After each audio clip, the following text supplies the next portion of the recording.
Hey all, வாங்க. வெறும் பலாக்காயை வச்சு மட்டும்தான் பிரியாணி செய்யணுமா என்ன?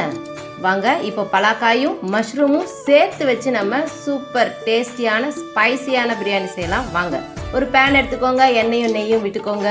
இப்போ அதில் பிரியாணி ஸ்பைசஸ் போட்டுக்கோங்க, சீரகம் போட்டுக்கோங்க. நல்லா புரிஞ்சு வரட்டும். இப்போ நீல வாக்கில் நறுக்கின வெங்காயமும் 3 பச்சை மிளகாயும் சேர்த்து நல்லா வதக்கி விட்டுக்கோங்க. கூடவே சேர்த்து ஒரு 3 தக்காளி எடுத்துக்கோங்க. சின்னதாக இருந்தால் 3, பெருசாக இருந்தால் 2. இந்த தக்காளியை போட்டு நல்லா வதக்கி விடுங்க.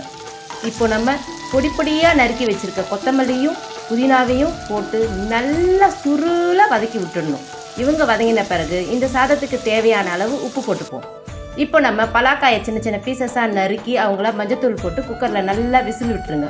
கூடவே மஷ்ரூமையும் சேர்த்து நல்லா க்ளீன் பண்ணிவிட்டு அவங்களையும் நறுக்கி வச்சுப்போம்.